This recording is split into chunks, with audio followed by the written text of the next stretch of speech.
And now the Bible has the answer. The questions are yours. I go to the scriptures to find answers.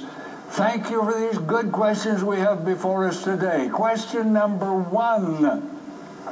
Does God hear all prayers or only those of believers? Well, Psalm 66 verse 18 says, "If I regard iniquity in my heart, the Lord will not hear me." After all, it's obvious that you cannot defy God and then expect God to answer your prayers. Of course, God always hears the prayer of the penitent who says, "God be merciful to me, a sinner. Whosoever shall call upon the name of the Lord shall be saved." God always hears that prayer, Romans 10 verse 13. However, God turns a deaf ear to the prayers of those who refuse to obey Him and to serve Him. If you want answers to your prayers, read Luke chapter 11. That chapter gives us the Lord's Prayer, and when you pray with the priorities of that great prayer, then God will hear you, and everyone that asketh receiveth. Now let's get to question number 2 for today. Are the persons named in Mark chapter 6 verses 3 and 4 children of Mary and Joseph, or only of Joseph? Well, certain traditions have come down across the centuries that the persons named in that chapter as part of the family of Mary and Joseph were not the children of Mary, but rather members of a previous family of Joseph. The Bible does not state that. The Bible simply says that these were the members of the family of Mary and Joseph, and that's as much as the Bible tells us. We cannot be adamant on this subject, but what I must say is this, that marriage does not defile.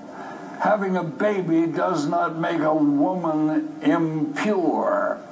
Medieval theology wanted to safeguard the purity of the Virgin Mary, and so they invented the doctrine of the continued virginity of Mary. You can't find that in the Bible. And by the way, I come to the defense of my wife and my mother to say that bearing a child does not defile anybody morally. Now let's get to question number 3. Does Matthew 12:21 to 24 mean that there are degrees of punishment in hell? Well, Jesus said that it would be more tolerable for Sodom and Gomorrah on the day of judgment than for Capernaum. And in Luke chapter 12, we read of some who will be beaten with many stripes and others with few stripes. These scriptures can only be understood as telling us that the punishment that God will mete out to rebels against Him will be proportionate to their responsibility. The unsaved will be judged according to their works. We read in Revelation chapter 20, verse 12. That means degrees of penalty according to one's trespasses. Of this you can be sure, that God's final treatment of mankind will mean that the punishment will answer to the crime, and the God of all the world will do right. Thank you so much for these questions. I trust the answers have been helpful and thought-provocative.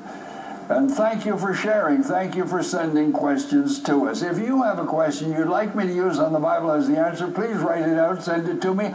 I'll be pleased to hear from you, and I'll get to your question on the air just as quickly as I can. And when you write, all the address you need is simply Faith to Live By, Box 426, Winnipeg, R3C2H6. Here is Tim now. 'Tis so sweet to trust in Jesus.